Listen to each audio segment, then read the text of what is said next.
Merci de votre fidélité, merci de nous regarder sur Espace TV, mesdames et messieurs. Bonsoir, c'est maintenant l'heure de votre émission. Vous le savez, tout le lundi, quand il est 21h, nous vous embarquons dans notre voyage politique. Nous vous emmenons dans les différents QG des différents partis politiques. Nous vous montrons tout ce qu'ils ont dit et tout ce qu'ils ont fait durant le week-end. L'émission s'appelle Politiquement Correct et c'est diffusé uniquement sur Espace TV. Vous le savez également, ici, seulement 3 acteurs ont la légitimité de s'y exprimer. C'est d'abord les hommes politiques, c'est ensuite nous les journalistes, mais c'est surtout vous qui nous regardez à travers vos petits écrans. C'est pour vous que nous faisons cette émission. Grâce au degré de confiance que vous nous accordez de vous informer, de vous instruire, mais surtout de tenter d'influencer le débat politique. Tout n'est pas politique, mais la politique s'intéresse à tout. Politiquement correct, si c'est seulement maintenant que vous nous rejoignez, le voyage va commencer.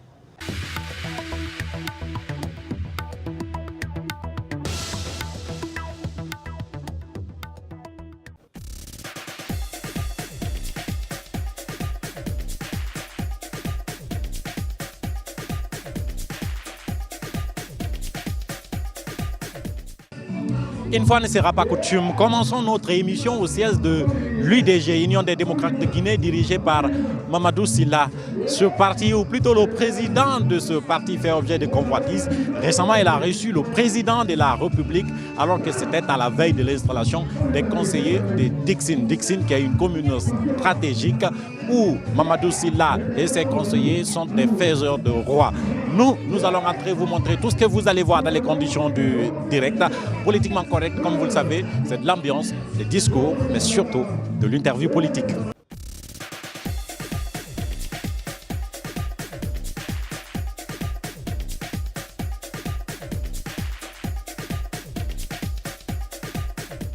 C'est avec un grand plaisir que nous sommes chez vous ce matin. Comme vous le savez, hier, il y a eu un grand tremblement de terre en République de Guinée. Vous savez qu'il y a 342 communes, mais aucune commune n'a été sollicitée comme la commune de Dixine et aucun parti n'a été courtisé comme l'UDG par le parti au pouvoir. Vous comprendrez qu'à l'UFDG, quand on a appris la visite avant-hier du président de la République, je vais être sincère avec vous, nous avons tous le ventre noué. On n'a pas dormi avant-hier. Jusqu'au matin, même parler, c'était difficile. Parce que pour nous, le président était venu, mais il y a une chose, c'est que nous, ce n'est pas hier qu'on a connu El Hadj Mohamed Sylla. Il est là, il le sait. Nous avons travaillé avec lui depuis de longues années, depuis 1996. On connaît El Hadj Mohamed Sylla. Nous avons eu des relations de travail. Et la confiance s'est établie entre nous. C'est pour ça, si la grande majorité avait le ventre noué, certains, ceux qui le connaissaient, avaient quand même l'esprit tranquille. Ce que nous avons remarqué chez El Hadj, c'est sa constance, le respect de ses engagements. Si aujourd'hui la Guinée est malade, c'est parce qu'aujourd'hui, rares sont les personnes qui respectent leur engagement, rares sont les personnes de conviction, rares sont les personnes qui vous disent que c'est blanc et ils respectent que c'est blanc. Ils vous disent une chose et ils vont faire autre chose.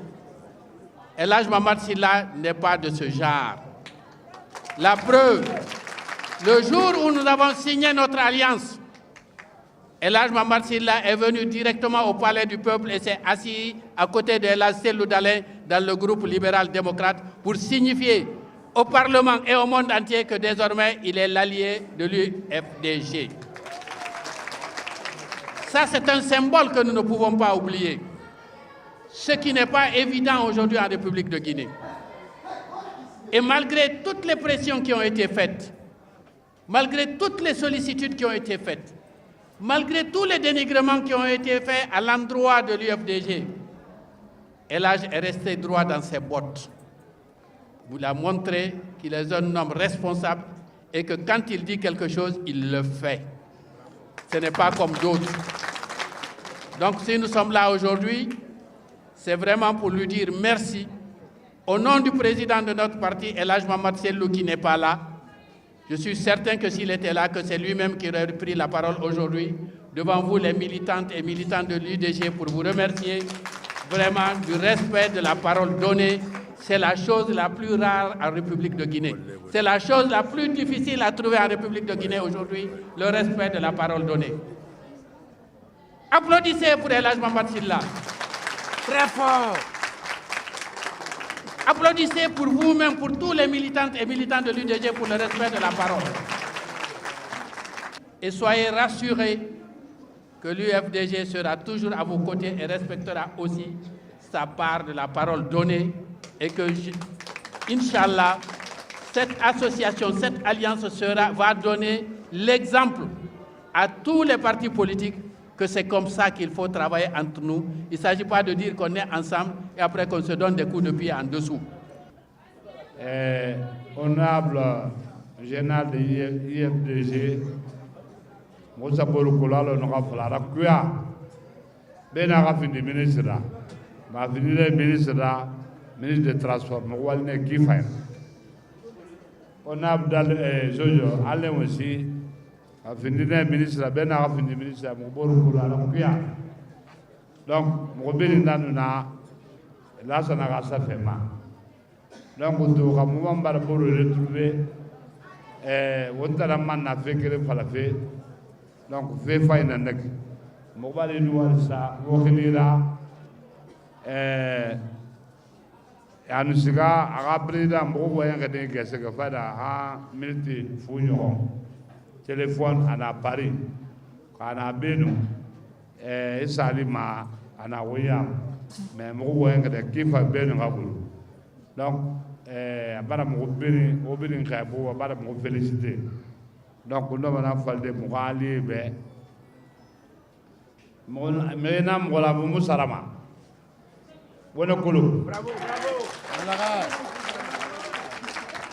lebe mo maka umai ka santas famura ba ma wona ka wongui mene khuru radio mabunduira Damde, Mekisagan Atagimbe, et bien Boutura même à Ka. Comme vous m'avez, quand même, on nous a fait la Guinée de Rantamara. Parce que nous avons fallu, nous avons des jours où nous avons fini Bangera. Yamane Mangé. Pandena Ragao, Manamna Mouendi. Mais non dit à Nadeo de Tafalabane. Parce que ala malebe ki nakando monu mademba ya malebe ki nakando mala nso na ira donc mo la nga wule fala few me ko yom ma ga ko ma ko bi da mu fe da baba.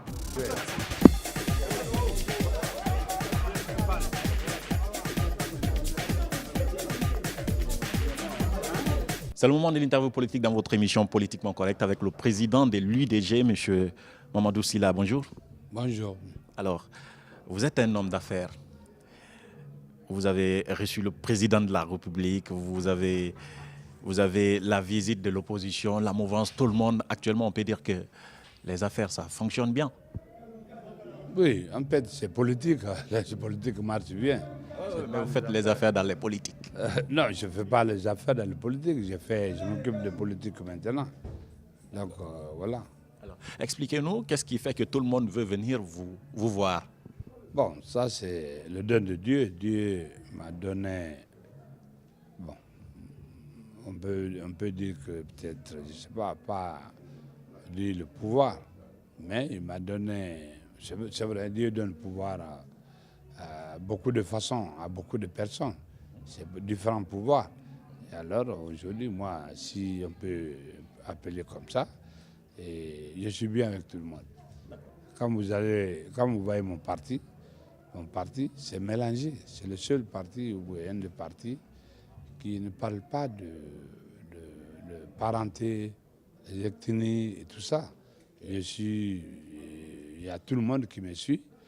Et en plus, il y a les collègues, n'est-ce pas, les présidents des partis c'est-à-dire qui souhaitent vraiment soit alliance ou collaboration avec eux. Donc ça, c'est don de Dieu en fait. C'est Dieu que j'ai attribué ça. Le président de la République s'est déplacé. Il est venu vous voir. Nous sommes curieux. Hein? Qu'est-ce que vous vous êtes dit? Donc, bon, en fait, vous avez vu, il a parlé même à la télé dès qu'il est venu voir son frère qui était là, qui était en France, qui est venu, n'est-ce pas, qui était souffrant et puis qui est parti se soigner, il est venu, donc il est venu voir son frère. Donc, voilà. Donc, on est resté comme ça, bâton rompu, dire tout et ne rien dire, en fait. Donc, finalement, c'est vrai que comme je suis l'homme public, il est l'homme public. Et puis on est venu jusqu'à l'histoire de politique qui est arrivée de notre conversation, et laquelle le problème de Dixon a été posé. Et bon, d'abord il dit que non, moi je ne me mêle pas d'histoire n'est-ce pas, de tout ce qui est de communal et tout. Donc ça ne m'intéresse pas, je ne me mêle pas et tout ça. Donc finalement, moi je lui ai dit, mais écoute, vous n'avez pas de consignes à donner, il n'y a rien, il n'y a pas de demande et tout. Il dit non, dans ce sens, je ne me mêle pas, et je n'ai rien, pas de candidat, en fait, il n'y a pas de... Il n'a rien, comme personne. Hier, j'ai parlé en langue nationale à Moudou, j'ai dit ça à la radio, il ne m'a pas sollicité de l'aider pour aider un candidat à Dixon ici. Donc, alors... Est-ce que vous avez senti qu'il voulait? Non. Sans le dire, est-ce que... Moi, ce que je peux dire, peut-être si c'est sous-entendu, je ne sais pas, parce qu'il était venu avec le groupe, président du groupe parlementaire de RPG Arc-en-Ciel, Damaro. M. Damaro Camara. Oui. Donc, alors, lui, bien sûr, avait demandé par avant. Donc, bon, j'ai dit que... Bon, on était en négociation. Donc, pour moi, si le président venait, il allait même poser le problème. Quant à ma réponse, mais ma réponse maintenant à lui. Mais lui, il n'a pas posé le problème. Il n'a pas posé. Et Damaro, lui aussi, il n'a pas posé le problème. Non, Damaro, il y a eu beaucoup de négociations entre moi et Damaro. Jusqu'à... Normalement, il devait me faire un courrier pour m'envoyer de leurs propositions, parce que je disais que j'attendais les deux propositions avant de décider, n'est-ce pas, pour dire oui ou non, ou pour qui, je vais aller avec qui. Donc voilà, j'ai négocié avec Damaro tout dernièrement même, parce que d'autres personnes sont venues avant, Souma est venu plusieurs fois, mais le président n'a jamais dit, il n'a pas donné consigne, il n'a rien dit. Donc, alors, pour moi, s'il ne demandait pas, donc on ne peut pas examiner la demande. Est-ce que si le président vous demandait de soutenir le candidat du RPG Arc-en-Ciel, vous aurez soutenu Souma Dixon? Vous savez, il faut être honnête, le problème c'est quoi? Le problème, j'étais à RPG Arc-en-Ciel. Donc, bien sûr, communal, ce n'est pas comme législatif ou présidentiel. Et bon, on a vu vraiment les alliances, même contre la nature, n'est-ce pas? Donc, mais il fallait poser la demande pour que quelqu'un puisse examiner. Comme lui-même, il n'a pas demandé depuis au début de l'affaire, j'ai parlé avec lui, il m'a envoyé beaucoup de missionnaires et missions, mais il a toujours dû travailler avec toi et ton fils et avec telle personne, 2 personnes de celui. Donc, alors, s'il vous demandait, si ce jour-là, le jour où il est venu, il vous disait, je vous demande de soutenir mon candidat. À ce moment, j'allais répondre. Ah, vous allez répondre quoi? Non, j'allais examiner la demande. D'accord. Mais il y avait une grande chance que ce soit oui, non? Que vous souteniez le RPG bon, donc, vous voyez, ce n'était pas très sûr, parce que le problème, c'est quoi? Moi, j'ai trouvé qu'il y a eu trop de paroles, il n'y a pas eu de concret de leur part. Est-ce que cette fois-ci, vous avez... Il n'y a pas seulement le président. Les gens viennent et disent, oui, je fais ça. On va faire ça. Il n'était pas sérieux. On va même dire, bon, ça, on va simple papier. Si le papier, on n'a pas le papier, on n'a pas d'engagement, on n'a rien. Donc, quand même, ces demandes-là, je ne sais pas comment on peut examiner. Donc, bon, pour moi, on était à Saute. Et à la dernière minute, c'est la veille, on m'a dit, bon, écoute, demain, c'est élection. Alors, le matin, pendant que je me déjeunais, j'ai su ça. Et puis pendant que je disais ça à mon fils, après la convocation est venue pour dire que présentez-vous 8h30 à la commune. Donc, est-ce que depuis l'élection du maire, depuis l'installation des conseillers, vous avez reçu un appel du président? Bon, depuis l'installation, quand hier? Non, hier, depuis hier. Non, hier. Vous avez appelé? Non, je n'ai pas parlé avec personne, personne. D'accord. Peut-être la toute dernière question. C'est avec l'UFDG. Est-ce qu'on vous en voulait à Kindia? On a dit que vous avez trahi l'UFDG à Kindia. Ça, vous avez donné votre réponse. On sait ce que vous avez pensé de ça. Aujourd'hui, vous pensez que vous êtes rattrapé à leur niveau? Non, écoute, moi je crois que politiquement, il faut essayer d'avoir de bonnes stratégies. Donc, j'ai mené de bonnes stratégies. Bien sûr, la nature était là pour le Kindia, vous savez très bien. Donc, Dieu m'a souri, c'est-à-dire Dieu m'a aidé et j'ai passé. Donc, voilà, c'est comme ça que je peux dire. Hein, parce que donc pour l'UFDG aujourd'hui, le cas de Kindia, c'est oublié? Non, bon, normalement, c'est oublié. Normalement, en principe, il n'y a pas de problème. Si à colère, normalement, à partir d'hier, ce qui s'est passé, ils devaient savoir dire qu'ils ne devaient pas gagner tout. Et leurs alliés aussi devaient avoir quelque chose. Donc, mais ça se passe très bien. Vous avez vu la direction de leur parti qui est venue nous, n'est-ce pas, soutenir. Hein, la présidente du secrétaire général de leur parti, vice-président, puis l'autre aussi, 2 personnes. Donc, pour venir donner le message du président, c'est nous.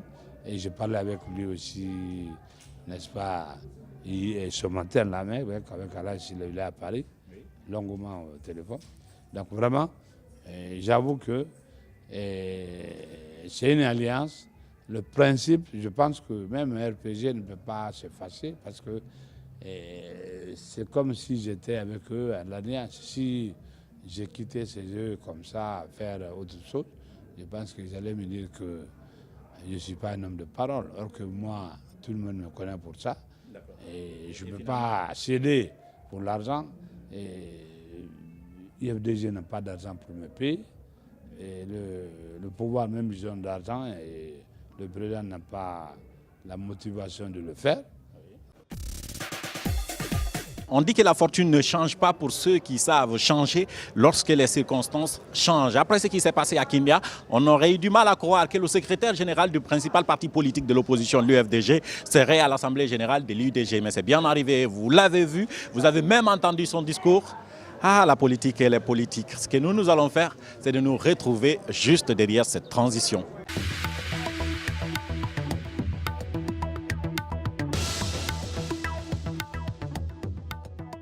Comme on vous l'a dit, tout n'est pas politique, mais la politique s'intéresse à tout. Et tant qu'il y aura donc des assemblées générales, nous, on voulait faire montrer. C'était donc que le début.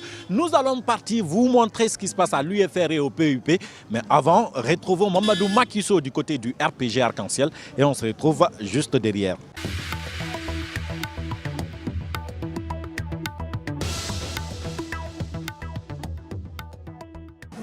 Eh bien, Mohamed Ali Condé, nous sommes du côté du QG du RPG Arc-en-Ciel. Nous allons rentrer, écouter des discours, mais aussi faire des interviews politiques, comme à l'accoutumée dans l'émission Politiquement Correct. Nous sommes avec Alseni Camara, du côté du cadrage, ici au QG du RPG. Bonne arrivée à tous.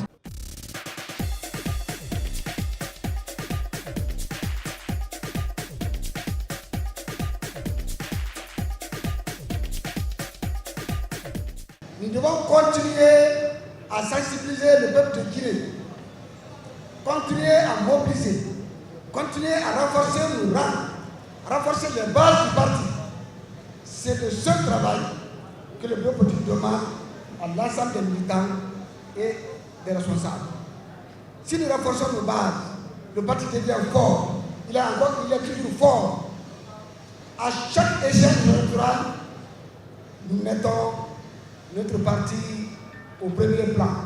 Nous sommes victorieux. C'est la seule façon de répondre à la violence. Donc, je voudrais inviter tous qu'à la place de la violence, chacun met le message de paix devant pour que notre pays s'en sorte. le RPG Arc-en-Ciel,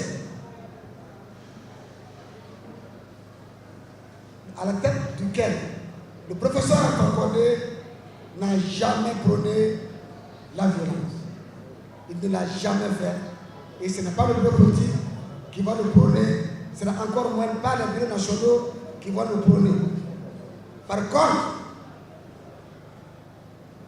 les actes posés par le président de la République, nous devons les commenter parce que vous avez vu, depuis que le président Alpha Condé est passé avec le président zambien à Swamiti la dernière fois, cela a irrité ceux qui ne veulent pas voir les bons travaux. Or, Swamiti, qu'est-ce que Swamiti représente pour le peuple de Guinée? C'est une réalité concrète. Nous savons que ce n'est pas facile, car il y a assez de provocations. Il y a assez de provocations. Nous sommes des humains. Aujourd'hui, il y a eu des violences à Kipé, tout simplement parce que d'autres sont venus se venger, parce qu'ils ont subi des torts, ils ont eu des victimes dans leur famille. Et c'est ce travail, c'est ce comportement, c'est cette action permanente de coups et de contre-coups qui va finalement créer un climat de guerre civile dans notre pays, que Dieu nous en garde. Nous devrions prendre conscience de cette réalité. Aussi, je fais appel à la presse. Je fais appel à la presse. Je fais appel à nos jeunes qui font des communications sur Internet, qu'ils fassent attention, car c'est le monde entier qui nous regarde.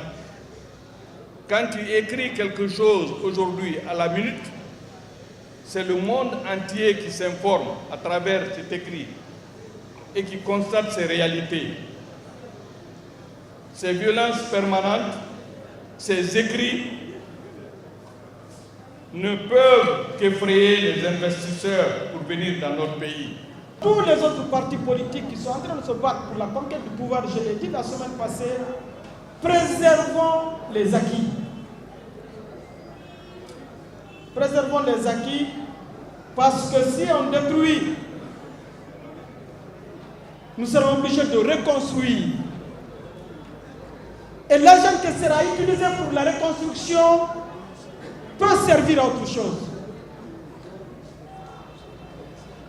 Donc une fois de plus, on ne peut pas exercer le pouvoir dans la pagaille, dans la violence, dans l'anarchie. On ne peut pas conquérir le pouvoir dans la pagaille, dans la violence, dans l'anarchie. Donc des deux côtés, nous sommes appelés à la paix pour ce beau pays. Je l'ai dit encore la semaine dernière, Peur Malinké, ici, nous sommes tous liés. Tous. Alors, nous avons besoin de terri, et nous avons besoin de gros. Moi-même, je suis Yélani, alors je suis Magui. La Guinée, Djamanaba l'a dit, en Kanason, en Djamana Tignala, pour les choses. Autant une bonne nous les humains qui vivent qu'on fait gâter. Donc aujourd'hui, j'ai dit que je ne parle pas politique, mais la paix, comme on l'a dit, notre parti, c'est le rassemblement des Guinéens. Nous ferons tout pour que ces Guinéens vivent dans la cohésion, dans l'entente, dans la paix.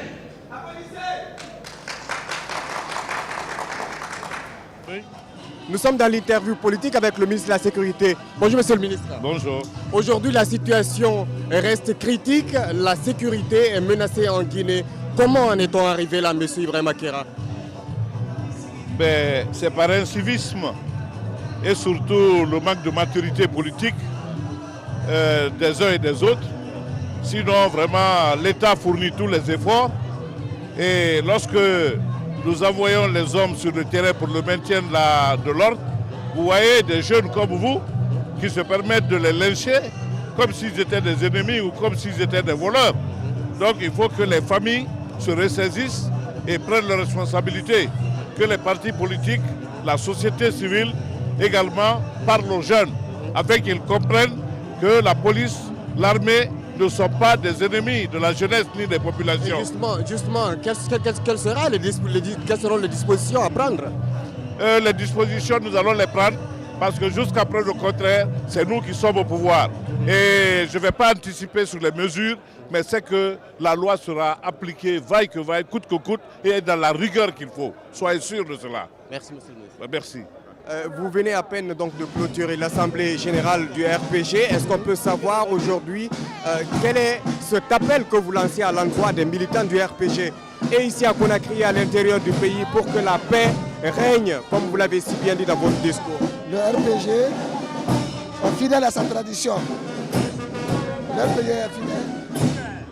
RPG est fidèle à sa tradition de paix, d'unité, de communion. Cela prouve notre devise, c'est unité, développement et paix. Même si vous prenez le papier en tête, le document officiel que nous utilisons, c'est unité, développement et paix. Donc notre devise là, il n'est pas né aujourd'hui. Cette devise, elle est née depuis 1991 à la création officielle de RPG Arc-en-Ciel, jour auquel nous avons décidé de choisir la couleur jaune comme couleur du parti. En même temps, nous avons choisi également cette devise qui est unité, développement et paix. Quelles sont les conditions aujourd'hui pour que cette paix puisse régner? Les conditions pour que cette paix puisse régner, c'est qu'il revient à tous les responsables, acteurs politiques, responsables administratifs, de s'inscrire dans la dynamique de la sensibilisation du peuple. C'est le peuple qui doit comprendre que la paix est nécessaire pour notre émergence.